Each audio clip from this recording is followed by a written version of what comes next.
El 15 de agosto de 1769 nació una persona que cambiaría la historia para siempre de toda Francia entera. Napoleón Bonaparte, el icónico líder militar y político, es una figura histórica que ha dejado un legado imborrable en la historia mundial. ¿Sabías que el dictador tenía como máxima referencia a Julio César?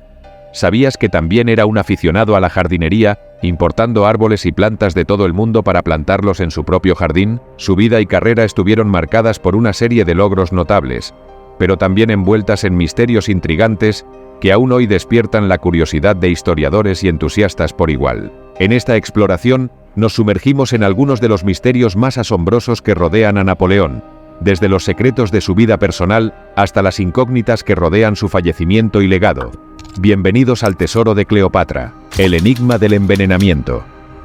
Existen rumores de que Napoleón fue envenenado en Santa Elena, pero también hay rumores de que él mismo hizo lo suyo en cuanto a envenenamientos. En mayo de 1799, las fuerzas de Napoleón se encontraron sitiadas en la ciudad de Jaffa durante su campaña en Egipto. Cuando fue necesario que Napoleón se retirara, hizo arreglos para transportar a los soldados heridos, dejando atrás a aquellos que sufrían de enfermedades para evitar que algo desagradable se propagara entre sus propias filas. La historia cuenta que Napoleón le dijo al médico a cargo, un hombre llamado Dominique Jean Larrey, que sería más humanitario sacrificar a los hombres enfermos con arsénico, en lugar de abandonarlos a las fuerzas turcas de los mamelucos, conocidas por su brutal trato a los prisioneros. Sin embargo, Larrey se negó a llevar a cabo la sugerencia. Frustrado por el buen doctor, Napoleón no mató a sus propias tropas, y en su lugar dejó una retaguardia para proteger a los 6 soldados, con la esperanza de que fueran rescatados por las fuerzas inglesas en avance, fuerzas contra las cuales los franceses estaban combatiendo.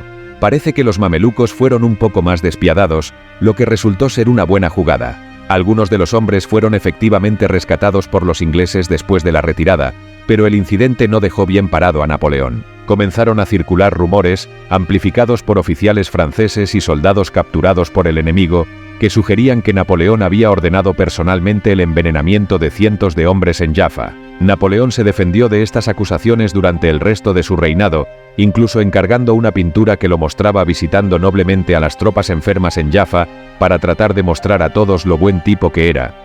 El tesoro desaparecido de Napoleón.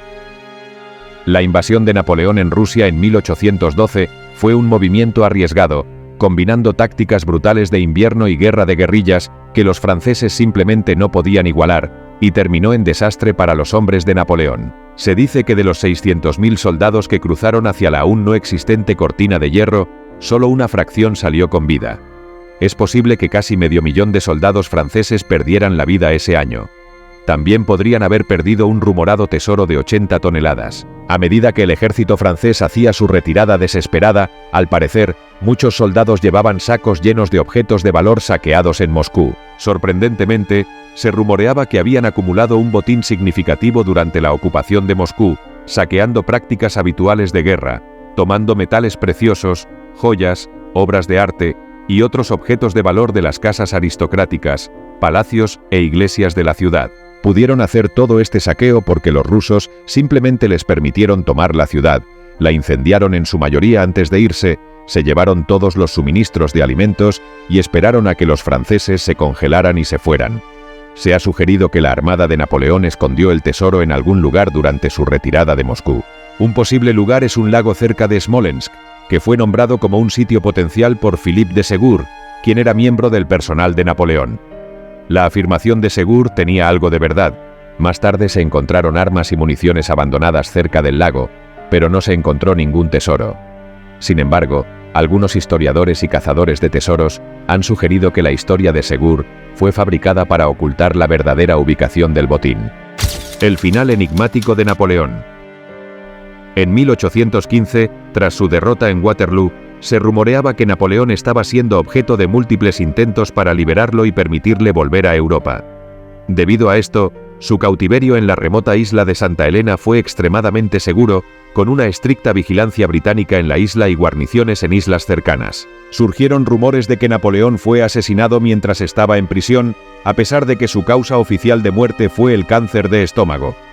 Uno de los sospechosos principales fue Charles de Montalivet, un general francés y confidente de Napoleón que ya era conocido por su falta de integridad y oportunismo. Se cree que podría haber envenenado a Napoleón con arsénico, porque se encontraron niveles elevados de este en un mechón de cabello de Napoleón. Los análisis posteriores arrojaron resultados inconclusos, lo que ha dado lugar a debates entre expertos. También se cree que Napoleón podría haber estado tomando arsénico deliberadamente para fortalecer su inmunidad en caso de un intento de envenenamiento. La tumba de Cleopatra. La campaña de Napoleón en Egipto, que tuvo lugar de 1798 a 1801, tenía como objetivo establecer la influencia francesa en la región y perturbar las rutas comerciales británicas hacia la India. La expedición incluyó a un contingente de eruditos, científicos y artistas que documentaron y estudiaron los monumentos, la cultura y la historia del antiguo Egipto. Como resultado de esta oleada de conocimiento francés desplegado en Egipto, se publicó una serie masiva de libros conocida como La Descripción de Egipto. Fue una obra monumental que constaba de 23 volúmenes y alrededor de 10.000 páginas. La publicación de La Descripción de Egipto, como se le llama en francés, desató una ola de fascinación por la egiptomanía en toda Europa. Esta atención, mientras cautivaba la imaginación de personas de todo el mundo, también condujo al saqueo generalizado y la destrucción de una gran cantidad de preciados artefactos de la antigua Egipto.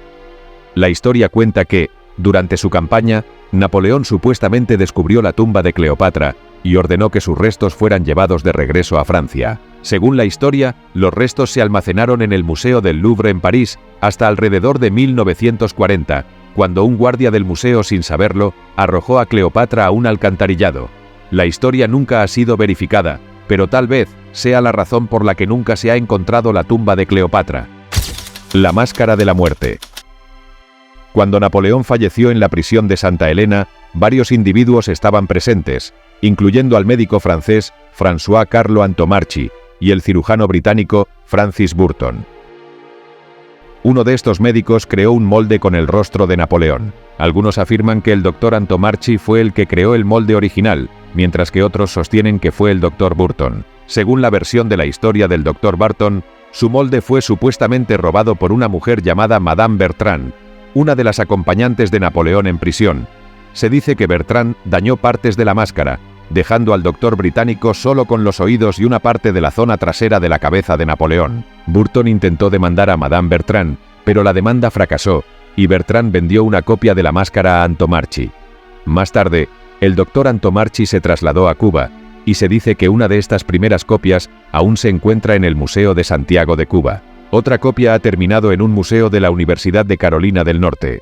Sin embargo, la autenticidad de estos moldes originales sigue siendo un misterio debido a todas las incógnitas que rodean al original. Los espíritus que rondaron a Napoleón. Uno de estos misterios sugiere que Napoleón podría haber sido atormentado por los fantasmas de uno de sus antiguos generales. Según esta historia, Napoleón pronunció el nombre de ese general mientras yacía moribundo en prisión en Santa Elena. La leyenda se centra en el general Henri Christian Michel de Stengel, quien, antes de la batalla de Marengo en junio de 1800, tuvo un sueño perturbador. En el sueño, Stengel se vio a sí mismo en plena batalla, enfrentando a un guerrero croata gigante con armadura que luego se transformó en una imagen de la muerte. Este sueño dejó a Stengel convencido de que moriría en el próximo conflicto, por lo que entregó a Napoleón un sobre con su testamento y le pidió que actuara como su albacea. Al día siguiente, se informó a Napoleón que Stengel había muerto en la batalla, específicamente a manos de un gran guerrero croata. La extraña coincidencia entre el sueño de Stengel y su muerte en combate se dice que atormentó a Napoleón durante toda su vida, y se cree que influyó en sus últimas palabras en su lecho de muerte en Santa Elena. ¿Qué te parecieron estos secretos de Napoleón? Si te ha gustado este vídeo, entonces no te puedes perder nuestro vídeo más reciente, seguro que te gustará. Recuerda darle like y suscribirte para más vídeos como este.